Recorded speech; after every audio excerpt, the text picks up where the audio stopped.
Suite de la correction du brevet blanc de décembre 2016, exercice numéro 2.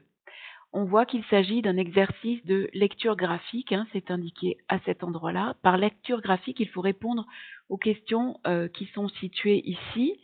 C'est un exercice avec un contexte réel. Donc, lors d'une étape cycliste, les distances parcourues ont été relevées chaque heure après le départ. On a ici sur l'axe des abscisses le temps en heures, et puis on a sur l'axe des ordonnées la distance parcourue en fonction du temps. Alors la première question, quelle est la distance totale de cette étape? On ne demande aucune justification, il suffit d'aller lire sur le graphique. Donc la distance totale parcourue, elle va correspondre à ce qui est lu ici, c'est-à-dire à ce niveau-là, c'est-à-dire 190 km. Il faut soigner particulièrement la rédaction, donc faire des phrases complètes avec l'unité. La distance totale de l'étape est de 190 km. On voit que l'axe des ordonnées est gradué tous les 10 km. Ensuite, question petit b. En combien de temps le cycliste a-t-il parcouru les 100 premiers kilomètres? Donc il faut maintenant identifier sur l'axe des ordonnées les 100 premiers kilomètres. Alors on va regarder où est-ce que ça s'arrête. Voilà, les 100 premiers kilomètres, c'est ici.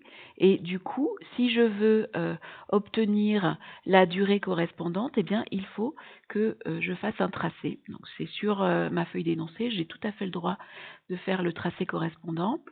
Donc pour aller lire, je retourne sur l'axe des abscisses et je m'aperçois que je tombe exactement entre 2 et 3 heures. Du coup, voilà, je vais rédiger en mettant le cycliste a parcouru les 100 premiers kilomètres en 2h30. 2h30, 2h ou 2h30 minutes. À vous de voir comment vous préférez formuler. Voilà, il est très rare qu'au brevet, on vous demande des résultats qui ne sont pas des résultats exacts. Là, vous voyez que ça tombe exactement sur la graduation qui correspond à la moitié entre 2 et 3. Voilà. Donc, pas de surprise, pas de piège, en particulier au brevet. Question 3, enfin question 1 petit c. Quelle est la distance parcourue lors de la dernière demi-heure de course? Alors, on va un petit peu arranger tout ça pour que ça soit clair. La dernière demi-heure de course, clairement, elle est ici. Elle est entre 4h et 4h30.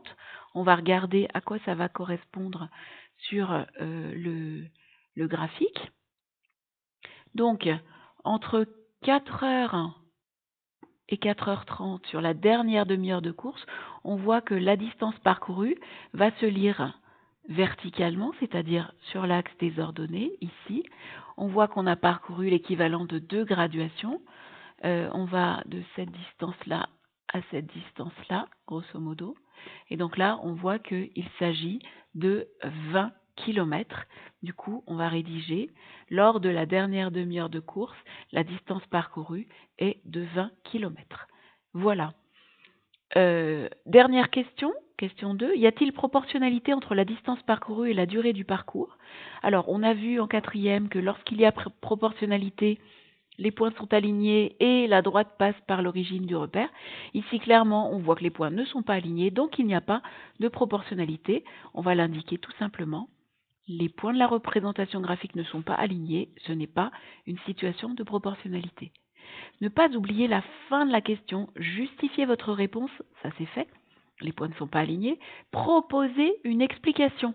Proposez une explication, la distance parcourue n'est pas proportionnelle au temps parce que, sans doute, il y a des montées, des descentes, et du coup, le cycliste ne peut pas garder une vitesse constante. Ceci est dû au fait que la vitesse du cycliste n'est pas constante sur le parcours.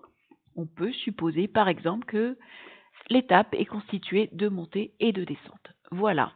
Voilà comment obtenir assez facilement les 4 points, parce qu'aucune justification n'est demandée, il suffit de savoir lire précisément sur un graphique.